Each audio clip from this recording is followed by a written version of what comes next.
In this video, I'm going to be talking about the increase in poverty, homelessness, and crime in the United States. All of it right now is going hand in hand because a lot of people are getting very desperate. And for some people, there's a statement that says desperate times calls for desperate measures. Now, someone shared a story with me the other day where they were saying that this young man broke into a woman's house, and she defended herself and took his life. He was a young teenager.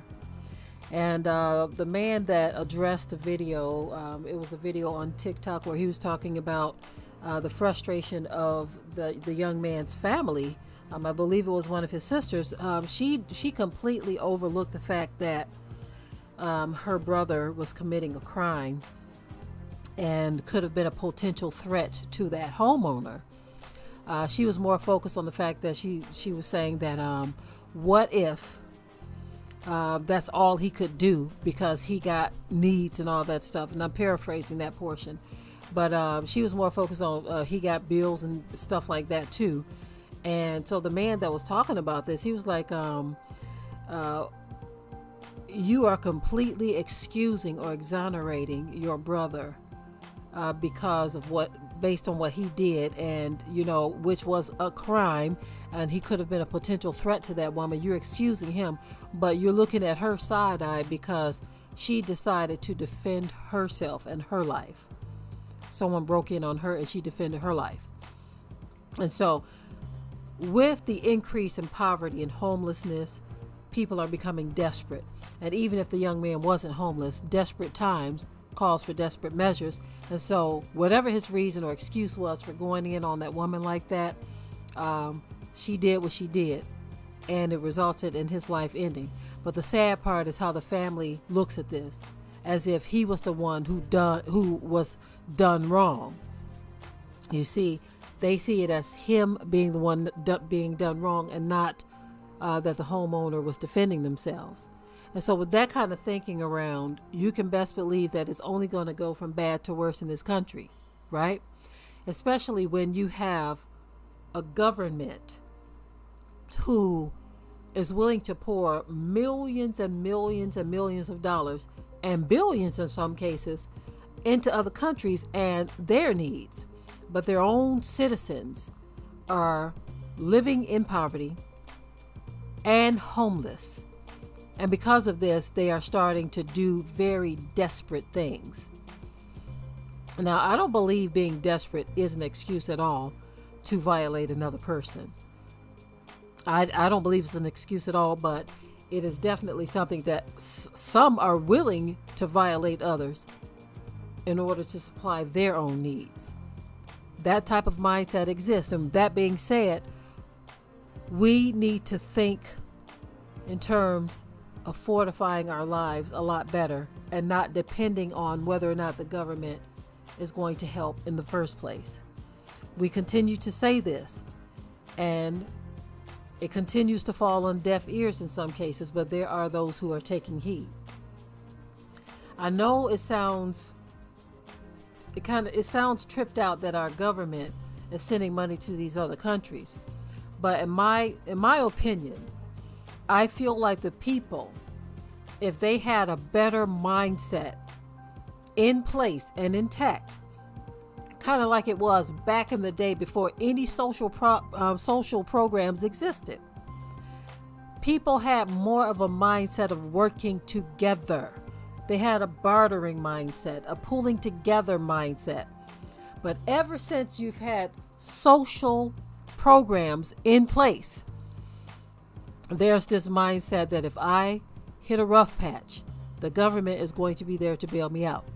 But when you see that this government has pulled the plug on that, or is pulling the plug, or would rather pour money into war, or pour more money into other countries, or pour money into other useless things, when you see that and you realize it, you would think that there will be a return to the mindset of doing what many others used to do back in the day, which is working together with your fellow man. But because people have gotten so lazy in their thinking, so dependent and so entitled on this system, they can't even imagine having to pull their own weight. Now, I feel like many skills have been lost because of the dependency on sources outside of us. And we've talked about this before, where many skills have been lost. And a lot of young people aren't even trying to pick up those skills because their mind isn't even thinking about those skills, because they don't believe they're even going to need them, because they are depending on a system that is already established, but that system is falling apart. And so even though it's horrible, it's still a horrible thing that our government would rather send millions and billions of dollars to these other countries. It's still a horrible thing. But what do? Protesting and screaming and crying about it is not going to change the reality of what they're doing. That being said, if it's not going to change the reality, then it is time to think differently. It is time for people to come into the realization that the government is not going to be there for you, that you are going to have to figure this out all on your own. We are going to have to do for ourselves. Just look at it like this. Just consider it. They've pulled the plug.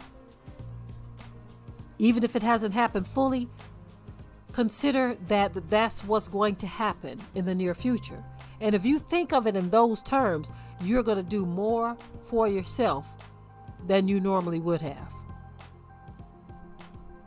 Now, I know that is a frightening thing for some people, because it's easy when you can call a number or fill out an application or fill out a form and get some type of approval, and then all of a sudden help is on the way.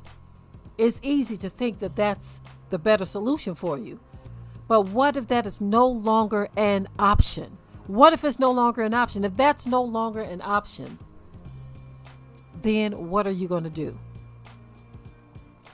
Some people, when you talk like this, they think that you're looking down on them. How is that looking down on someone when you're telling them the system that you've come to depend on is trying to pull the plug or is going to pull the plug? How is that looking down to encourage somebody to try to do for self? The number of times I get people saying that kind of stuff, I'm like, you just don't get it, do you? You just don't understand what I'm trying to say here. These are wake-up calls. That's all it is. It's a wake-up call that the system is falling apart. It's falling apart. And we can't wait till it completely unravels before we try to figure things out. The time to figure things out is now. That is my encouragement to you. You can either hear or forbear. Totally up to you. You can see this as a positive rebuke, or you can see it as looking down. And however you think about it, the truth remains, and the truth will always be. The truth is what it is, whether we like it or not. All right, y'all. I'm done with this. There's an increase in poverty, homelessness, and crime in this country. What are we going to do on our end? What are we going to do on our end? With that, I'm out.